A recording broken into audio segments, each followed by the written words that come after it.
She behaves. All talk, no action. This is Miss Jaddou, Director of USCIS. We're going to discuss why we are speaking these words to her, that she just talks very good, does nothing. We can discuss about the nightmare that continues in the Texas Service Center for the people who are waiting for the green card.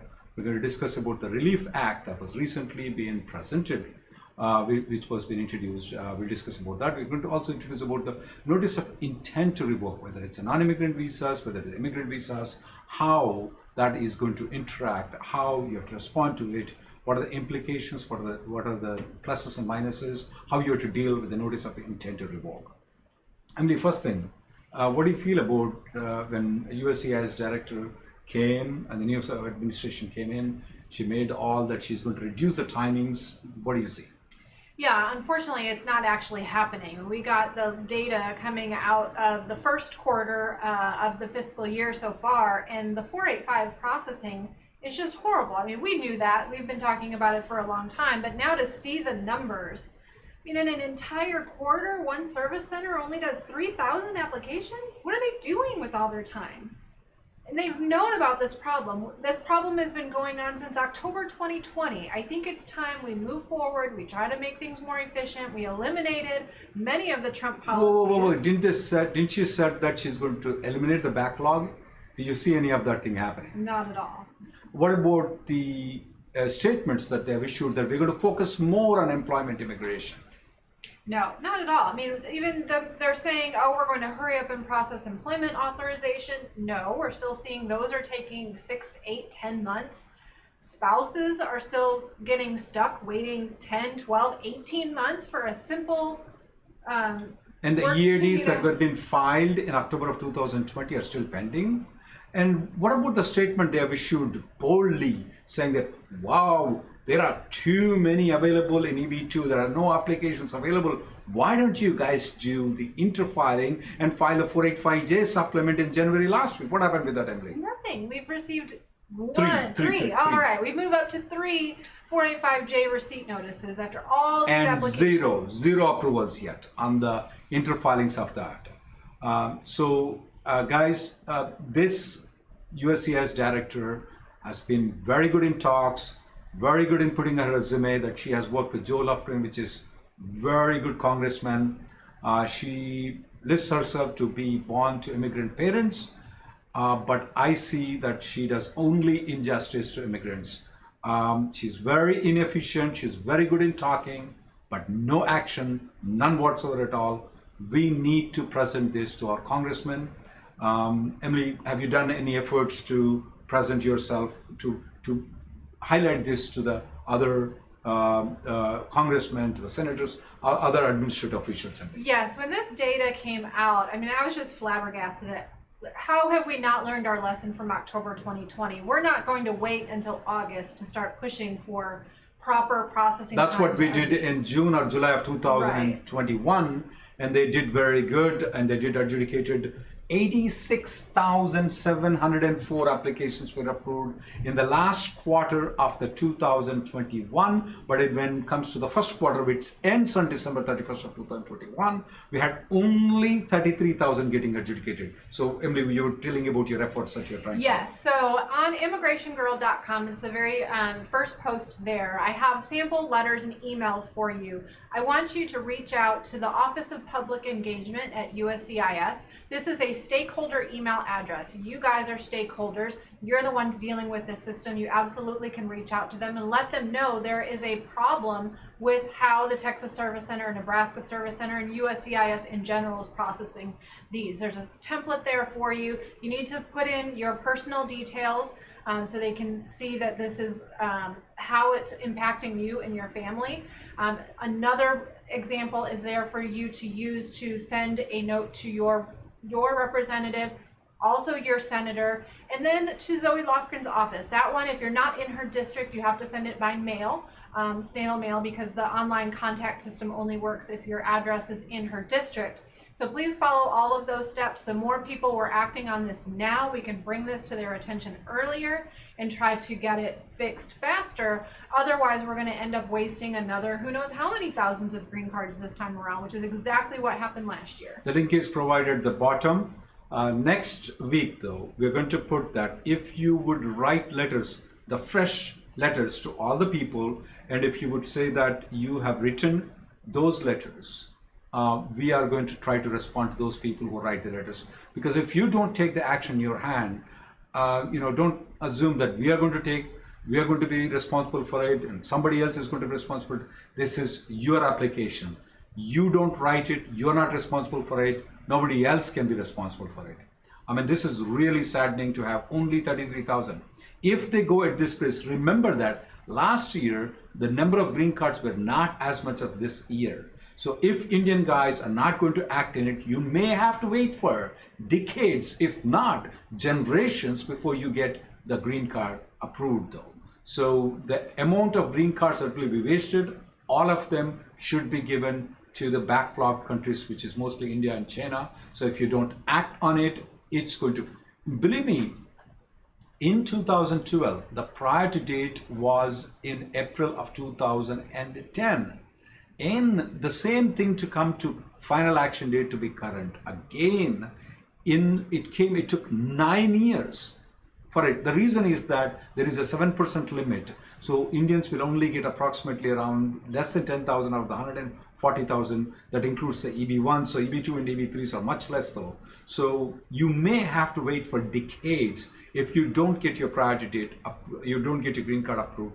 If you're already pending and if you're already waiting for in the line, you may never be able to file the 485 application unless you plan to live for 200 years. So you better act on this one. We request each and everybody who's listening to this, even if you're not an Indian though, one thing you need to understand, just like the way discrimination happened, oh, it's happening on a particular colored people, we are going to ignore it. Oh, it's only on the ladies, I'm not a lady, so why should I be worried about?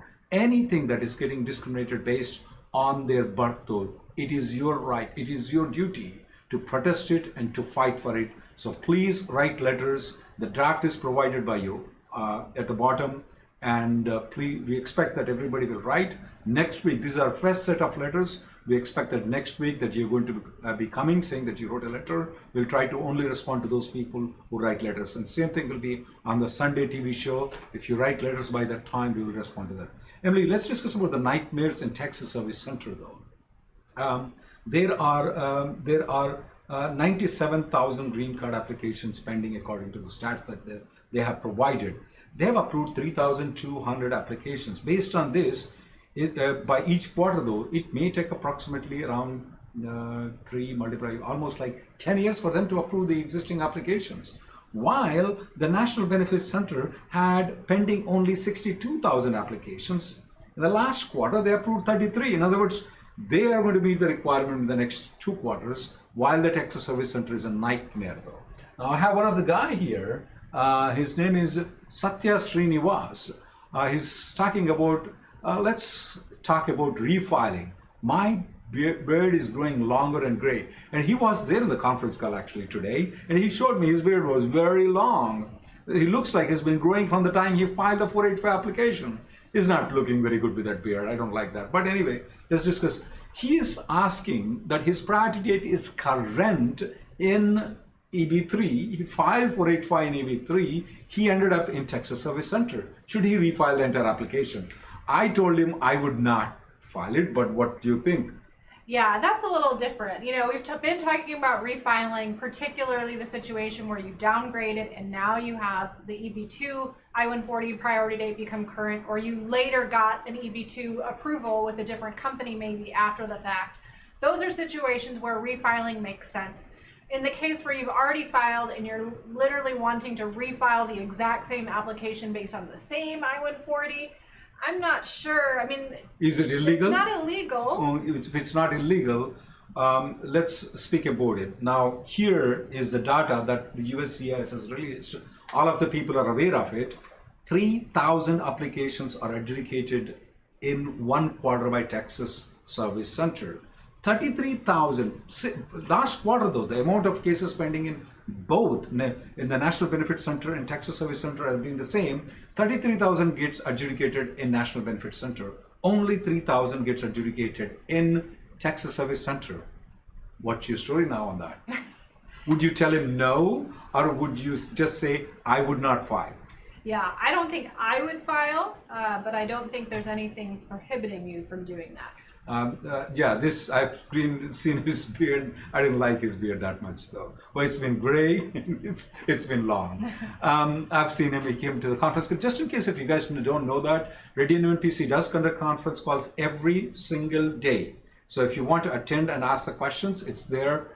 You can go to rnlawgroup.com. You can come. And what do we do with all these cases that are pending in Texas Service Center? Is there any way we can request to move to a different service center? This is the most common question that I can get. Yeah, unfortunately, no. There's no option. Once you're there, you're stuck there until USCIS decides to transfer it to the National Benefit Center, which we are seeing a little bit of, but definitely not on the scale necessary to get new cases out One of by there. 10th, yeah.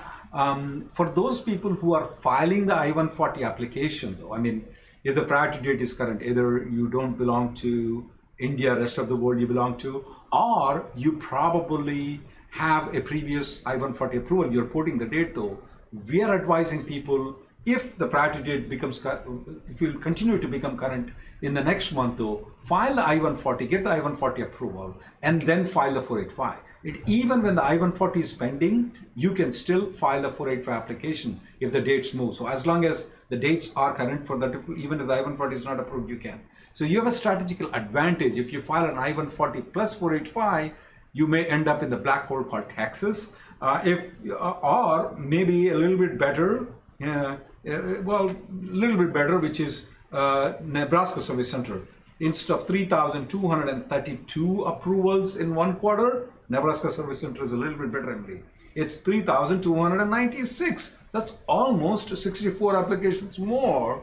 So definitely both don't sound good to us, but still, if you want to end up in a National Benefit Center, get the I-140 approval, then file though. Unless there are some times where you cannot file the premium processing, it will take a long time. That's a different story.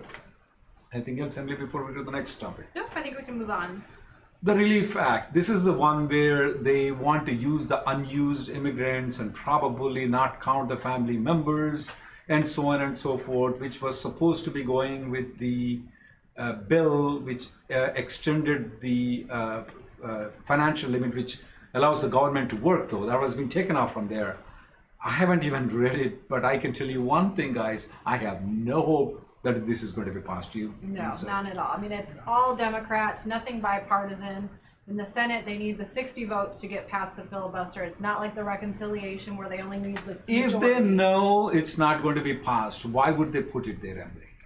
Definitely for political purposes. They've got elections coming up and they have to show to their base, look what I did, look how much I've accomplished. I keep putting all these bills forward and it's not my fault they're not going anywhere. Yet they don't pass anything except the emergency bills. So we do not have any hope. Maybe what Joe Lofgren is trying with regards to the per country limit, that probably will come, most probably, I'm thinking it was lame duck session for this Congress. That is somewhere in the month of November and December it's going to come, because that's when people, the Congress people are a little bit daring because their elections are already over. They don't have to face the constituents for the next 2 years. So that's when the things will come in. But right now, to expect any law to pass in the next 6 months, though, it's very, very unlikely in immigration. MD, on the notice of intent to revoke, can you tell, especially in the H-1Bs, what do you see most commonly you receive the notice of intent to revoke? Yeah, I think for H-1Bs, two common situations. Number one is when the H-1B is filed in the cap in the lottery.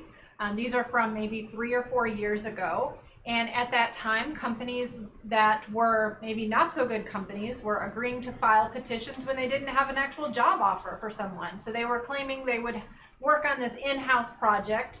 And then later, when they actually get the H-1B petition approved, wait several months, find a project for the person, and then file an amendment. And so you see this string of companies doing the same thing again and again, get the approval, and then a few months later file the amendment. Well, USCIS catches on to those things, and they question, is that in-house project really an in-house project? Is it really, did you ever sell it? Did you ever produce it? Any proof of any of it? And a lot of times there's not. So in those situations, they go back and intend to revoke the approved CAP subject H-1B. The problem with that is if it's your very first CAP petition and it's revoked due to fraud or misrepresentation, they treat it as if it's revoked as if it was never filed. That means you're not actually counted in the CAP. And any petition that you file after that, even if it's a transfer with a different company, can still be denied because you weren't counted 3, 4, or 5, however many years ago this was. So that's one area where we're seeing revocations happening. Emily, let me understand one thing. So company A, which is not so good company, filed a H-1B for me in 2018, got the H-1B in the internal project, which we know what that means. And then afterwards, I moved into this very good consulting company and everything, I have an end client, Apple, and everything is going through smoothly. So if the first company gets revoked, I will still have a problem. Now I have a end client company, Apple, and this consulting company is very good. Right, yeah, you will still have a problem because that very first case, when it gets revoked, it's treated as if you were never counted in the CAP. And so in order to file an extension or a transfer, you always have to show that you've been counted in the CAP. Otherwise, you have to go through the lottery again. So when you're taken out of the lottery, now you have to go through the lottery again, even if you've been on H-1B for 6 years since that happened. So that's one area of problems. Another area is when people are going for visa stamping. Things that are being said in the interview and documents that are being provided in the interview are not matching up with information that was provided in the H-1B petition. In that case, the consulate can deny the visa stamp, and then they send a notice to USCIS saying, we have denied this visa, we think you need to send the approval for revocation. And in that case, several months later, it often takes 8 months to a year before USCIS acts on it, they will then send the companies saying, these are the things that were found at the consulate during the interview, we intend to revoke this petition. And while all that's happening, the employee is stuck outside the US. So what do people do with these kind of H-1B revocations? It's a very pathetic situation, Emily, because the company A has filed the internal projects. We know what it is. The people should have known what that is. They definitely are in trouble. There's not much that can be done. Sometimes it may be good to just withdraw everything, go back to home country and try to have a luck to come back again later on. Maybe the other situation is try to go back, try to make a way to Canada to apply for the green card. That may be one of the method. And how commonly do we see that? Believe me, every single week I get 3 to 4 consultations that come to me and says that I got this notice of intent to revoke, I'm in trouble. But yet people don't learn the lesson, because when we tell it, they don't believe it. And these people who get the intent to revoke, they don't announce their things. We see all the people who go and announce that I'm filing my 10 different companies, which all of them are fraud except one company where you're working on the lottery system, and they get into trouble at a later date. The problem with the USCIS is they approve these cases initially and then revoke it later on. People don't realize that and get into trouble. My recommendation is, if you got a notice of intent to revoke, the first thing you should do is you should consult a lawyer. And don't go with the company lawyer though, because he may not be releasing all the information to you. You should try to go with any different independent lawyer by yourself and try to get a consultation to see what are the prospects for you if that thing goes down. If you have ever filed a H-1B with the so-called internal projects, which may or may not be right, so it may be worth for you to check with an independent lawyer to make sure that what are the next things that could happen for you though. Anything else, Emily, before we go? I think we can go to questions now. Jigar says, is anyone getting the receipt notice for the 485J supplement interfile? Yes, as we said earlier, 3. We've gotten 3 so far, not nearly as compared of to... One was until last week, As of today, it's 3. All right, so we have 3 total. We've definitely filed way more than that, and We with these probably like receipts, 70, 80 in the first 2 weeks, yeah. and we're not seeing any action actually being taken on the application, which is the whole point, is to get it into EB2 so it can be approved and get them out of the line, but that's not happening. Quote Ron from YouTube has this question: can we trust the latest USCIS statement in partnering with the US Department of State? We are committed to attempting to use all these visa numbers. If so, can we expect the EB2 and EB3 meeting the priority date of 2015? First of all, I don't trust at all. I don't trust the Miss Jaddou's statement anywhere. She is just talking, she is not acting. One thing, Ravi, that I will tell you one thing. People can tell lies, the numbers don't. That is my principle. That is what my old boss, my previous boss that I worked with told me, that numbers do not tell lies. And this is the numbers that they released it in the last quarter of 2022 that ended in December 31st of 2021. They adjudicated 86,700. In the first quarter of 2022, which ended on December, the fourth quarter ended on September 30th of 2021, that they did 86,700. The first quarter of 2022, which ended on December fiscal year, that ended on December 31st of 2021, they are only adjudicated 33,000. If they go at this pace, they're going to actually not going to even use 140,000 green card. Forget about the extra 140,000 we got it. They can't even use 140,000 at this pace though. So best of luck if you're trusting her on her statement. I want you to take action, write letters to the congressman, to the senator, to the people that we have listed in there. We have provided the draft for you. Please look into those things and write those letters and be active. Everybody should write letters. Make sure everybody who's waiting in line also should write letters too. Premnath says, can I travel with the old EAD and AP while the new EAD AP is in renewal? Yes, that is an option. If you have a valid advance parole that has not expired, even though you have the renewal pending, you can go and come back on the valid advance parole before it expires, and it will not abandon your green card application, and it will not cause your pending I-131 to be denied. Premnath Ramaswamy is, can I travel with old EAD AP while the new EAD AP? That's the one I just sorry. Gnani says, my spouse is traveling to India due to a medical emergency. She's in the final stage of her 485 to get the green card. Will there be any issue due to her travel? Well, if she is in H or L status, H1, H4, L1, L2, a person can travel out and come back on H or L without abandoning the green card. If she's in any other type of visa status, then she needs to have a valid advance parole when she leaves and when she re-enters. So assuming she falls into one of those categories, then the travel would not be an issue. Otherwise, she needs to make sure that she doesn't abandon the pending 485 at this final stage. Satish Kumar has this question: can my family in India go for H4 stamping with my 797 approval before I go for stamping? Even though you don't have the H1B stamping in your passport, if you are staying in United States on a 797 approval, your wife or your family can go for stamping. Absolutely no problem. You have no problem, they can go. There's no requirement that you must be stamped before they go for it. Sarisha filed an initial H4 EAD application back in August 2021, and her spouse moved to a different employer afterwards in January. The previous employer revoked that H1B and wants to know, will that impact the H4 EAD approval? It's filed as a standalone EAD. It should not, but sometimes it does.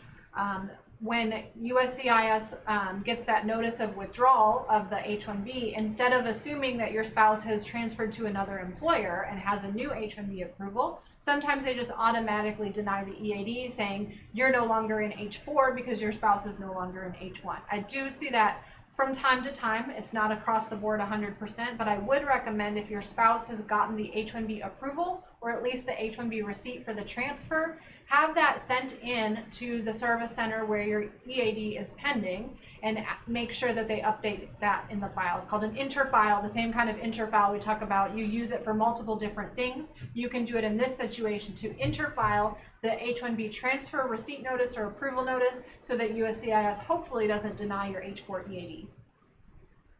My priority date is current now, but my company got acquired. The new company is saying I-140 need to be amended. Can the I-140 amendment be done in premium processing?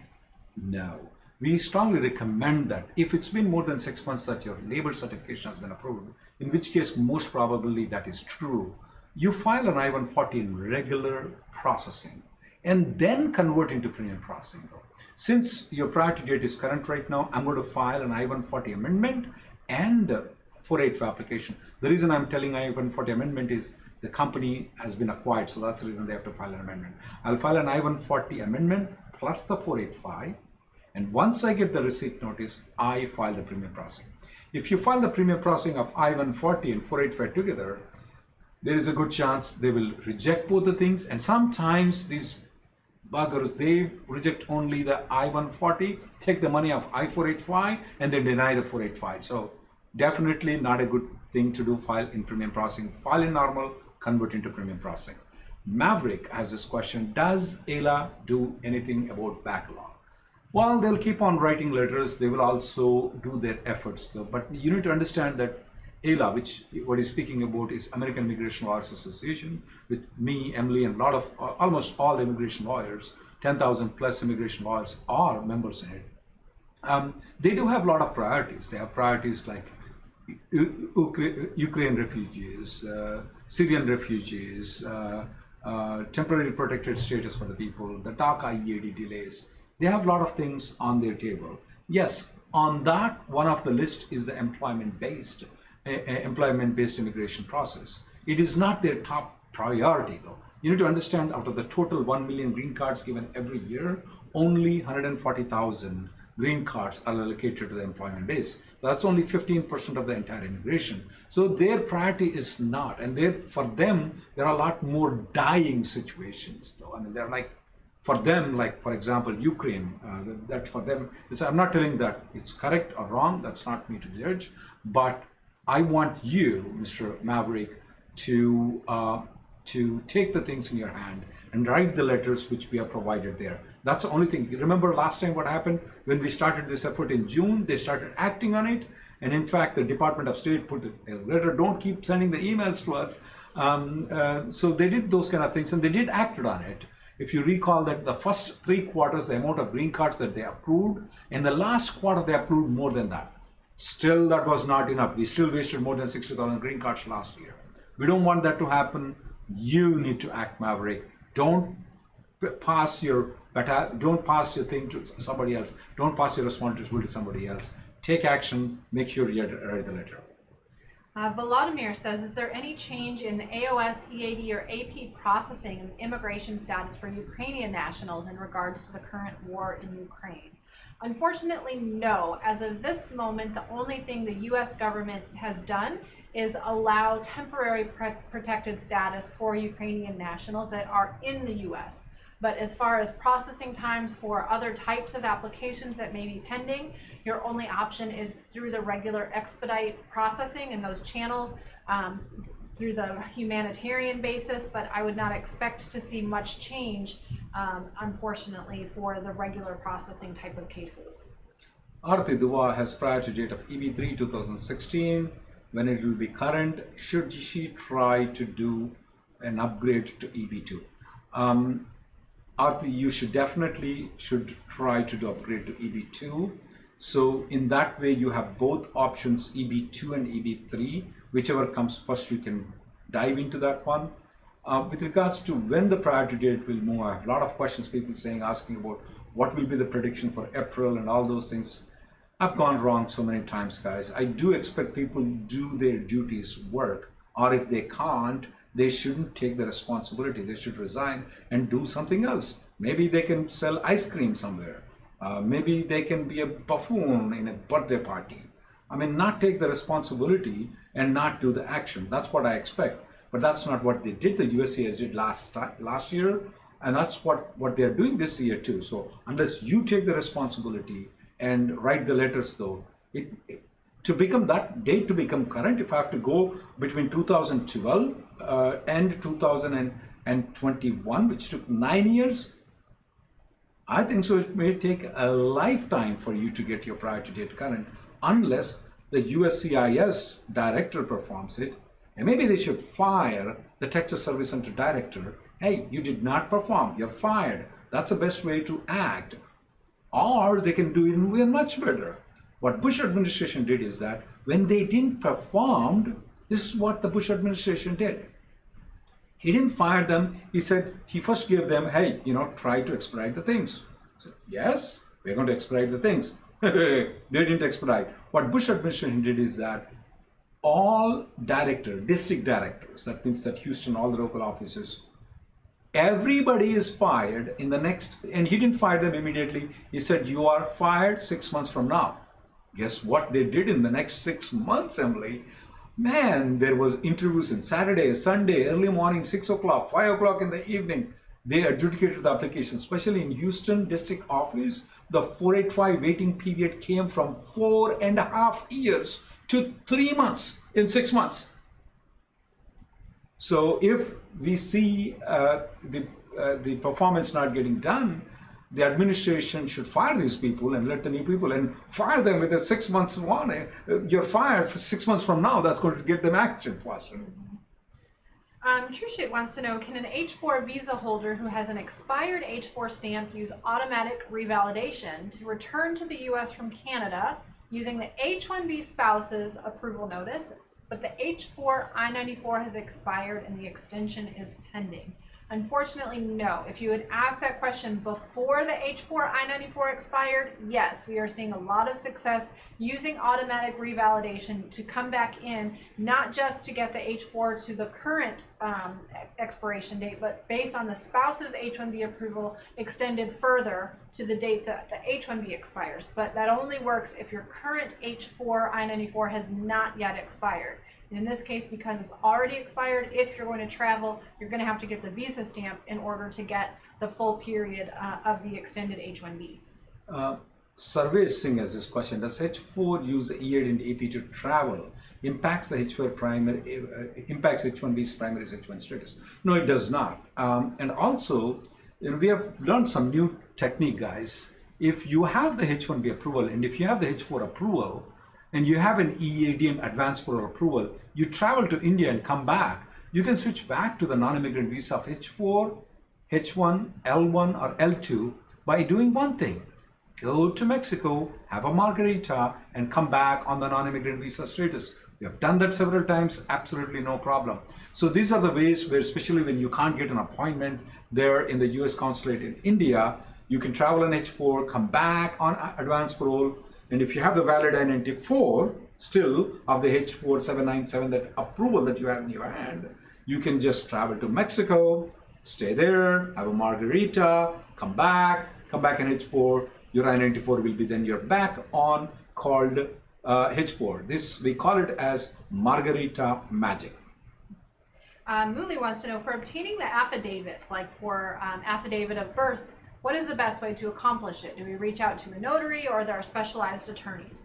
So you do need to work with a notary for the actual notarization of the affidavit, but the template of the affidavit, you basically put that together yourself based on the information for whoever is going to be signing the affidavit. We have templates on our website. If you go to rnlawgroup.com, in the search function, just put certificate of birth affidavit, you should be able to find the samples there. So you prepare that, fill that out, and then the person signing the affidavit takes it to a notary public and signs it in front of the notary and gets the stamp on it. Then you're good to go. Do they really care about the letters we write? Definitely. If you can look into last time, the efforts that we have done, you have done, I wouldn't say we have done, sorry about that. The efforts you have done has paid off in the last quarter of the, so please try. It does work, it does impact. When you write your personal stories in there, please customize and write. Sikant asked this question: I got my EAD in advance parole, waiting for the green card. I'm going for H-1B stamping appointment. Do you see any issues? No, we don't see any issues. Just because you have a green card application pending, it will not negatively or positively impact your H-1B stamping. But if you want to avoid that completely and still maintain your non-immigrant status, though, you can actually go and come back on advance parole and then do the Margarita magic. Go to Mexico and come back on H-1B. Your 797 is still valid. You can avoid that completely if you don't need to go to stamping. AD says, is the H-4 EAD considered canceled if I filed the renewal on time with an H-4 extension, left the U.S. while it's in process, and came back with a new I-94 after the EAD expires?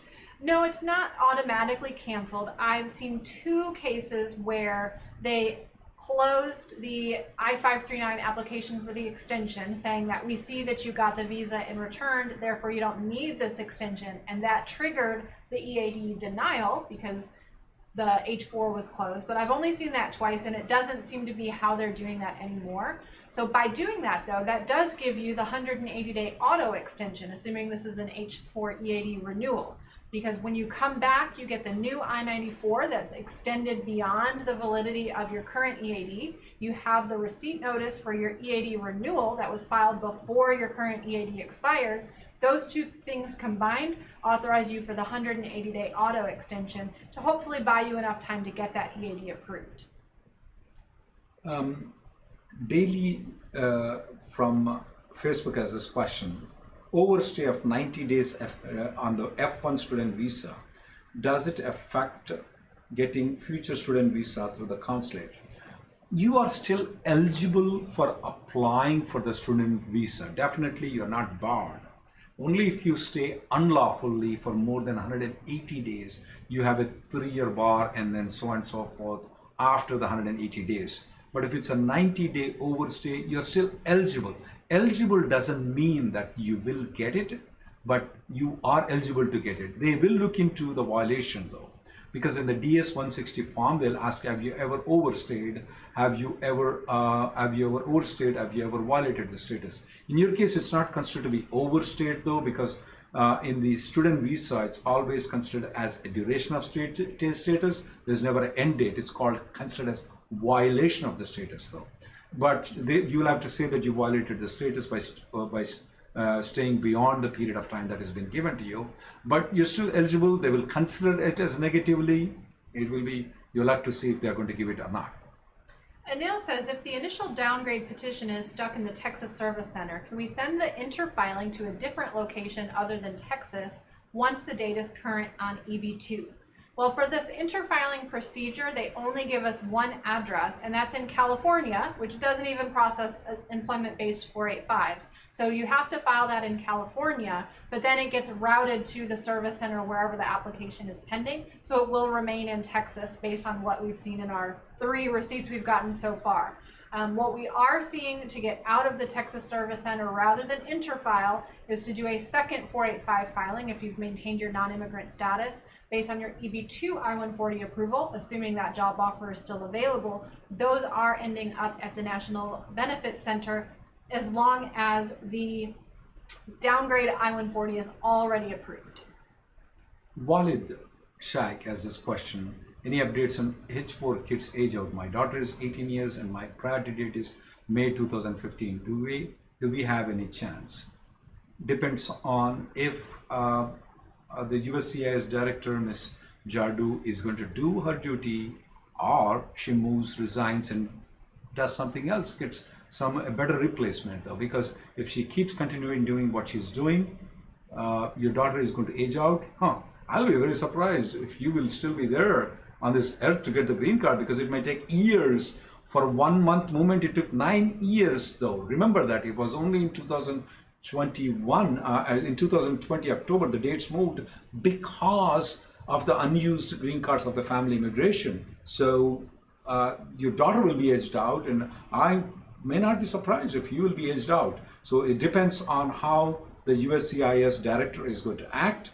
And if she doesn't act and doesn't resign, that's what is going to happen, is that your daughter is going to age out, and I don't know whether it's going to be 20 years, 30 years, 40 years for you to get the green card. Kishore says, my wife got her L2 approved and the approval notice says L2S as the class type.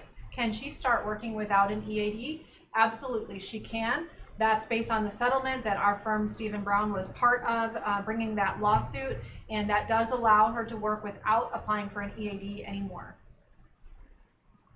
Will there be any green card spillovers for the next year? Ram from YouTube has this question. We do expect that because the consulates are not fully functional yet. The consulates, even though they are becoming a little bit more functional right now, for the first part of the year now. The year started on October 1st of 2021 though. So we are already here 6 months down the line. We only have 6 months left. So there will be, we are expecting some spillover. We can't tell how much it is, but we are expecting some spillover. But Ram, at this point of time, we should be focusing on getting our 485s adjudicated this year. We have only 6 months left. We have to make sure that they don't waste anything. Yeah, we should. There is nothing we can do about the spillover that is coming next year. We just have to watch. Srikant says, within the same employer, can I move and work in a different work location than what's mentioned in my PERM and 485J supplement, such as California versus Texas? It depends. If this is a temporary move while you're waiting for your green card, assuming that you are using the EAD, no problem. If you're using an H-1B, that requires an amendment to be filed before you make the move. It all depends on what job is moving. If it's the permanent job offer that you are sponsored for your green card, that needs to stay in the same location, at least until you qualify for AC-21, which is 180 days after your 485 has been pending. Zane Caps says, do I need to submit both the prior marriage certificates and divorce decrees and civil documents for the EB2 green card processing? Yes, you need to provide all of those things to them when you submit the 485 application. Jagar says, if we see our 485 cases outside of the normal processing time at a particular service center, can we request a case update status from USCIS? Yes, very few people are at that point because they claim that the normal processing time is somewhere between 2 and 4 years. But if yours happens to be outside the normal processing time and your final action date is current, you can do a service request online by going to uscis.gov. You fill that out, or you can try chatting with a live agent to get an update on the case status. Anmuta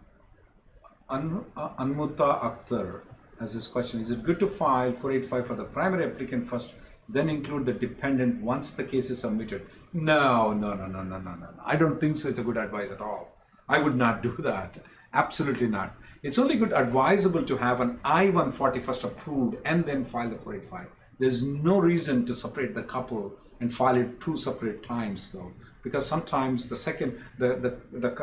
dependent might take a long time to adjudicate the application. Not a good idea. Smita wants to know, I got my EAD. Can I change my employer while the EB2 interfiling is pending and the underlying EB3 I-140 is also pending? Ooh. Well, so USCIS claims that once you do the interfile, you have to start the 180-day clock over again. I think that is not likely to stand up, but that's what they're claiming right now. But the other issue, the bigger issue, is the I-140 EB3 is still pending. Although technically AC-21 allows you to port when your I-140 is pending, as long as your 485 has been filed for 180 days, it is quite risky to do that because then you have to prove that I-140 was approvable when filed, and you could be moving on to that next company, and then your old employer gets an I-140 RFE, ability to pay, or some other issue, and they don't feel like responding to it because you're not with them anymore. They may just let it go and it gets denied. Then you have to go back and prove, okay, it was at least approvable when it was filed, even though they didn't respond. That's a big risk to take. So I would not do that while the I-140 is pending. Wood Raider from YouTube, for refiling 485 and 485J, is it sufficient, or should I have to submit I-765 I-131 as well? You don't necessarily have to file 765 and I-131. I would recommend it. It's free. A lot of lawyers don't charge any extra money. Even if they do, it's very nominal charge they charge. So I would file both of those things too, but it's not mandatory. However, as you rightfully pointed out though, that yes, 485J is absolutely necessary to file the 485, but not 765 and I-131.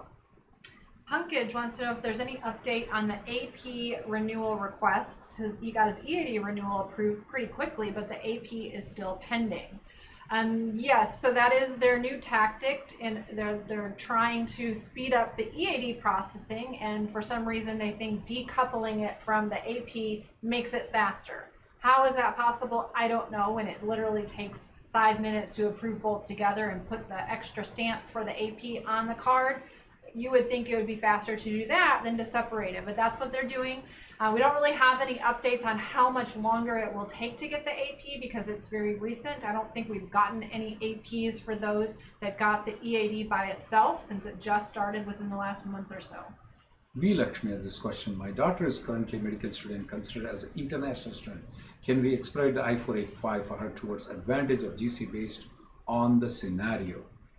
I don't know whether they will do it because your daughter is a medical student, but if you are presenting for expedited though, try to identify what the difference it is if she is an international student and if she is a local GC student. What would it be for the patient care?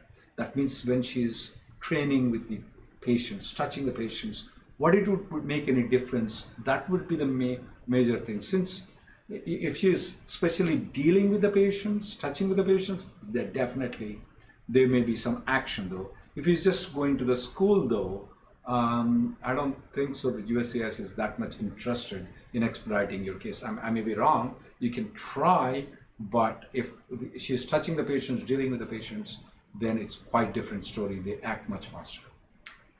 Murphy says, my wife recently entered the US using her GC EAD AP combo card, which expires November 2023, but the officer issued the I-94 validity only until January 2023. Please advise on how to get it corrected. That's actually probably correct because they don't go by the end date on your advanced parole. They just give you the I-94 valid for 2 years or sometimes 1 year. So I'm assuming she probably recently entered January 6th, 2022, and then received that 1 year I-94. So that's totally fine. Nothing to worry about there. Anon from Public has this question. He got his green card, congrats. How does he need to keep the old immigration documents? You can just make a copy and keep it as a digital format. It's definitely not required that you keep the original documents though. Definitely not required. Just keep it in the digital format. Absolutely not required to keep the original previous documents. Absolutely not required. Kirti says, do you see any respite for pending EB1C I-140 applications in the Texas Service Center soon? I don't, and those are taking forever. They've been taking a long time, at least a year, for as long as I can remember, the last couple of years, but it's just gotten even worse, out of hand. There's no premium processing, no way to expedite it. So our only option is, again, to continue writing letters to force USCIS to get the Texas Service Center back in shape. Mohammed Khan, while processing time for PERM and I-485, will it come down because of the recent budget inclusion dedicated to reducing the processing time? Mohammed, it's not the money that is causing the problem. It is the heads of the department that are causing the problem though. They are adding up the things. Why are they interviewing so many people? They didn't used to interview that in the Obama time. Why are they interviewing so many people though? They have created new systems, new forms, lengthy adjudication process though, that has created all these problems, not the money. That's my feeling though. More money doesn't mean that they will do a better job. These are not private employees, these are government employees. They get more money, they take more luxury vacations. They don't work harder. They should be, because it doesn't take much time for them to adjudicate the applications. So the more money that you give it, they're going to sit more on it. That's my way, and that's what American immigration lawyers feel too. And the money that has been allocated, remember that ours is a fee-based application, especially if the employment-based. We are paying the money. You are not getting the benefits of any money getting back. We are paying the money. They should be working on those things. So I don't believe that the money, extra money, is going to help us. It's only the change in the leadership, because back in when Bush administration came in, it was not the money. It was like, you're fired 6 months from now. That will work. Fatima says, can I put my application for the H-1B lottery in for 2 different employers, and what are the consequences? Well, I would recommend you go back to the early part of today's video where we talked about notice of intent to revoke. Revocation, that is one of the consequences, and it could happen several years afterwards and make you not counted in the cap. Now, if you have a job offer from Facebook and Google, by all means, go ahead and put your name in the lottery twice. But if it's from ABC Consulting Inc. that you do not work for, and they say they're going to do an in-house project, and XYZ Consulting Company Inc. that you don't work for that says they're going to put you in an in-house project, those are very likely to end up, after they get approved, revoked down the line several years. Ambarish Rao from YouTube has a question. I've downgraded my GC last year. Most probably he meant to say October of 2020, somewhere around that time. My date is May 2014, but the EB2 is moving forward. Should I upgrade to EB2? What he meant to say is to do the interfiling with a 485J supplement to EB2. We at this point of time, especially if you are 2014 though, we do not recommend that you upgrade with the EB2 because your final action date is not current. The reason why we say is that you never know how the dates move. You're thinking that EB2 will move forward all the time better? No. That hasn't happened. That didn't happen in October, remember? That's the reason you downgraded. Now you upgrade to EB2. What if EB3 moves forward? Then you're going to do again one more 485J supplement, and the USCIS is going to keep doing all those things so quickly? No, I would not recommend you do anything at this point of time. Wait until a final action date becomes current, and at about the time when the final action date becomes current, that's when you file the 485J supplement to upgrade yourself to EB2. Bargavi says, I'm working on H4 EAD and applied for the H1 this year. If it's approved with a change of status, would I be able to work without any travel for visa stamping? Yes, so that's the benefit of a change of status. It means while you stay in the US, your status automatically changes from H4 to H1B. You don't need to travel, you don't need a visa stamp. Now, if you later decide to travel, then you're going to have to get that H-1B visa stamp in order to come back into the US. But while you stay here, you don't need to get the visa stamp. Abhi Bhaskaran has this question. My 485 has been transferred from Texas Service Center to National Benefit Center. Good job. Well, you didn't do anything, but anyway. Should I interfile? I'm assuming that your EB2 final action date is current, Abhi. If that's the case, though, where EB2 final action date is current, yes, interfile so that the National Benefit Center may act very fast, though. Question that came is that I'm applying for H1B. I'm on H4 EAD status. Do I have to go outside the country to start working on H1B? No. If you apply for a change of status from H4 to H1 and the change of status is approved, which normally it should, then you can start working on H1B once the H1B has been approved. Abhijit says, does one need to have a valid I-94 while being on the 485 AOS? I've started using my GCEAD and no longer on the non-immigrant status. No, you don't. So you have the option of continuing your non-immigrant status or relying on the pending I-485. In that situation, your I-94 will eventually expire, but your I-485 receipt notice is documentation that you are properly in the United States, and your EAD is proper documentation that you're allowed to work. Pradeep has this question. I'm filing my H-1B extension. My current H-1B expires in September. Can I use the Margarita rule to extend the H-4 before September by traveling to Mexico? Yes, you can. Definitely that works. Make sure that she goes, the person who has H4 goes before the I-94 expires, because there are some rare instances they may not approve it, but in that case, they can come back and file the extension of the H4. Yeah, Margarita rule works very good, very successful. Lakshmi says, if we apply for an EAD for my son now, will that application go to the same service center where the primary applicant's EAD was sent? Very likely. So the I-765 filing location is based when it's the C9 I-765 for employment-based 485 pending. It's based on the receipt number of the 485. So depending on which service center your 485 is pending, that will determine where the EAD application gets filed. Sometimes they are going just to the NBC and staying there, but sometimes they do end up at the service center where all of your applications are pending. Nilesh, any guess how many visas would be wasted this year? Oh, that's a dreaded question though. I expect, as I said before, the director does the job or resigns and somebody new comes in. And the Texas Service Center also director does the same thing, resign or do the job. I expect every of you guys who have been waiting in line are expected to wait in line to write letters to the USCIS. Hopefully so. They wake up early and then they adjudicate it. But if not, I cannot tell though, because if they go with the 33,000 though, then that counts to be approximately 130,000 green cards. They still will waste the original 140,000. Also they will waste 10,000 of those plus the extra 140,000 we got. So that will be a lot of wastage if they go at this pace, but hopefully so our letters will pick up, people will write and everything will be there. But yeah, there's another gentleman, American law from so people are getting depressed. What can they do other than growing the beard? But I do understand. One thing we suggest is keep writing letters.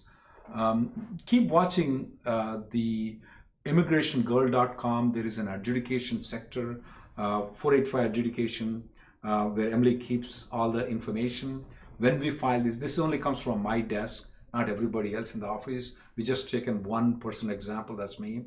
And she publishes my data on when we file the 485 application, which service center it is, what is the priority date, and when it has been approved. So that tells the story of it. But anyway, the numbers that is released by the USCIS tell the same story, that their adjudication is very low. But here is where the miracle things are. They don't go by first come and first out, Emily. I mean, they don't go. Look at your website, Immigration Girl data, the amount of people that got approved in March of 2021, even February of 2021. We have more number of people who got the green card that filed in after October of 2021 than the ones that we filed in October of 2020. And the number of adjustment of status that I filed from my desk, actually in from October to January of 2020 to January of 2021, as compared to October 2021 and January of 2022, I may have filed at least 6 to 7 times than what I filed in this same comparable period. But when I look into the approval though, it's 3 times more cases are getting approved that I filed in October of 2021. What are you going to explain about the bearded guy, gray bearded guy, Emily?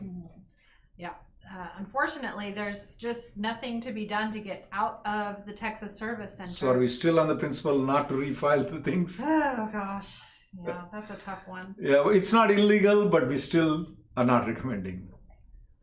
All right, well, I think we're out of time for today. Thank you all for joining us. Remember, we do have our free daily conference call where you can call in and ask your questions every day. Go to rnlawgroup.com to get the schedule for that, and you can go to immigrationgirl.com to get the latest updates on those adjustment of status approvals, as well as templates for all of those letters that we want you to send. And the link is provided for the template to write to the congressman and to the USCIS officials.